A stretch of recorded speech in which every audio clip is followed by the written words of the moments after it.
యెహోషువ 17వ అధ్యాయము. మనష్షే యోసేపు పెద్ద కుమారుడు కనుక అతని గోత్రమునకు అనగా మనష్షే పెద్ద కుమారుడును గిలాదు దేశాధిపతియునైన మాకీరునకు చీట్ల వలన వంతు వచ్చెను. అతడు యుద్ధవీరుడైనందున అతనికి గిలాదును బాషానును వచ్చెను.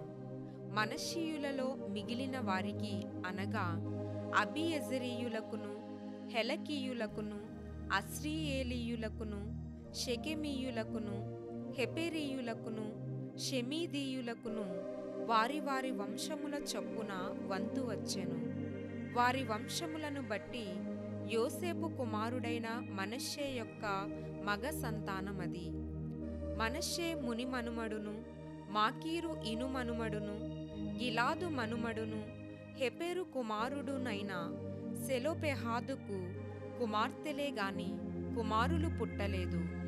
అతని కుమార్తెల పేరులు Mahlah, Noah, Hoglah, Milcah, Tirzah అనునవి.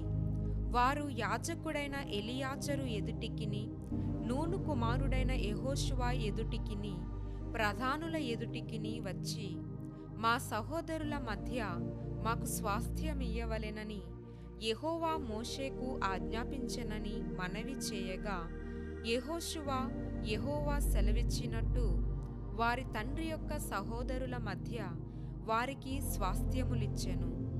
కాబట్టి యోర్దాను అద్దరినున్న గిలాదు బాషానులుగాక మనష్షీయులకు 10 వంతులు హెచ్చుగా వచ్చెను.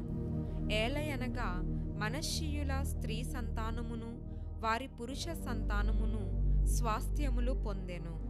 గిలాదు దేశము తక్కిన మనష్షీయులకు స్వాస్థ్యమాయెను.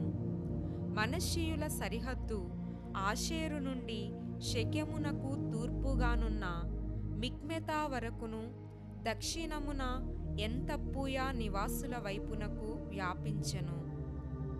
తప్పూయా దేశము మనష్షీయుల దాయెను.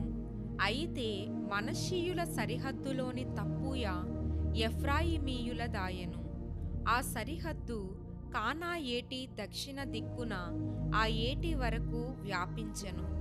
మనష్షీయుల ఊళ్ళలో ఆ ఊళ్ళు ఎఫ్రాయిమీయులకు కలిగెను.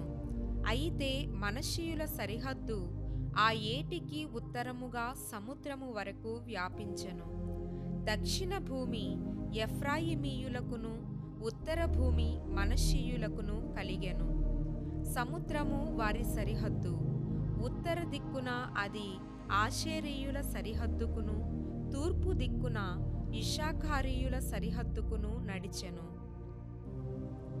ఇశ్శాఖారీయుల ప్రదేశములోను ఆషేరీయుల ప్రదేశములోను బేత్షెయాను దాని పురములును, ఇబ్లెయామును దాని పురములును, దోరు నివాసులును దాని పురములును, ఎందోరు నివాసులును దాని పురములును, తానాకు నివాసులును దాని పురములును, మెగిద్దో నివాసులును దాని పురములును అనగా 3 కొండల ప్రదేశము మనష్షీయులకు కలిగియున్నది.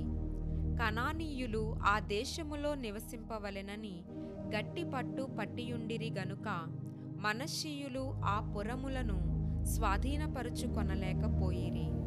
ఇశ్రాయేలీయులు బలవంతులైన తరువాత వారు కనానీయుల చేత వెట్టి పనులు చేయించుకొనిరి కాని వారి దేశమును పూర్తిగా స్వాధీనపరుచుకొనలేదు. అప్పుడు యోసేపు పుత్రులు యెహోషువతో, మాకేలా ఒక్క చీటితో ఒక్క వంతునే స్వాస్థ్యముగా ఇచ్చితివి? మేము ఒక గొప్ప జనమే కదా.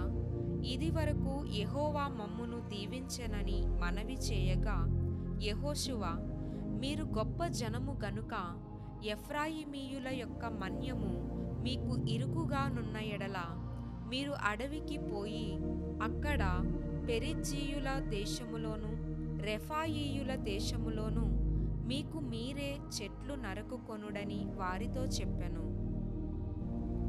అందుకు యోసేపు పుత్రులు, ఆ మన్యము మాకు చాలదు, అదియుగాక పల్లపు చోటున నివసించు కనానీయులకందరికీ అనగా బెత్షెయానులోను వారికిని దాని పురములలోని వారికిని, యెజ్రెయేలు లోయలోని వారికిని ఇనుప రథములున్నవనిరి.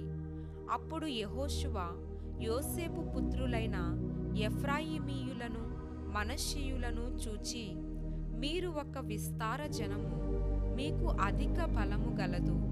మీకు ఒక్క వంతు చీటియే కాదు, ఆ కొండ మీదే, అది అరణ్యము గనుక మీరు దానిని నరకుడి, అప్పుడు ఆ ప్రదేశము మీదగును. కనానీయులకు ఇనుప రథములుండినను, వారు బలవంతులై ఉండినను, మీరు వారి దేశమును స్వాధీనపరచుకొనగలరనెను.